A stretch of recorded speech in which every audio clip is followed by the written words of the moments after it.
আপনি কি কখনো ভেবে দেখেছেন আমাদের চোখের পলক পড়ে কেন? বিসমিল্লাহির রহমানির রহিম। সম্মানিত দর্শক শ্রোতা, আসসালামু আলাইকুম ওয়া রাহমাতুল্লাহ। আপনাদের সবাইকে শুভেচ্ছা জানাচ্ছি জানা বিষয় চ্যানেলের পক্ষ থেকে। বরাবরের মতো আজ আমি আপনাদের সম্মুখে হাজির হয়েছি একটু অজানা এবং কৌতূহল বিষয় নিয়ে।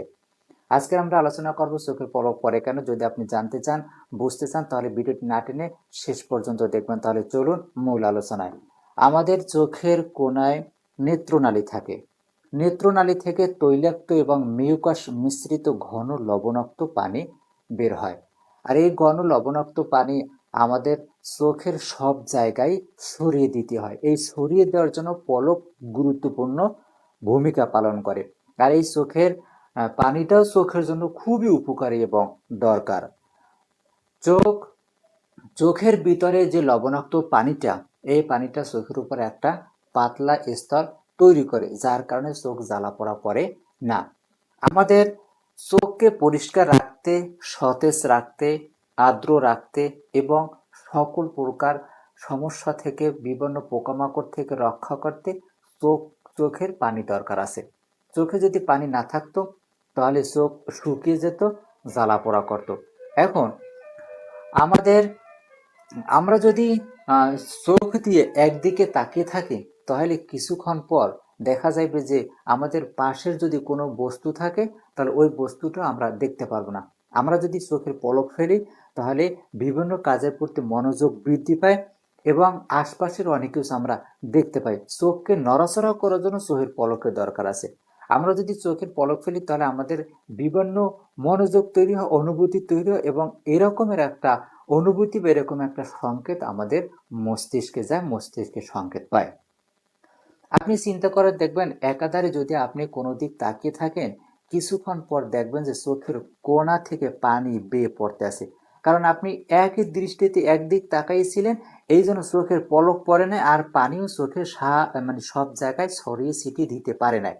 এই কারণে কিছুক্ষণ তাকিয়ে থাকার পরে দেখবেন যে 2-1 মিনিটের পরে আপনার কর্নিয়া শুকাতে শুরু করেছে এবং এই নেত্রনালী থেকে যে পানিটা, সেই পানিটা সব জায়গায় না ছড়ানোর কারণে চোখ শুকিয়ে যায় এবং জ্বালা পোড়া শুরু করে। এবং এই যে পানিটা চোখের চারপাশে যাবে, ওখানে না গিয়ে এই পানিটা মানে কোনা দিয়ে পড়তে থাকে।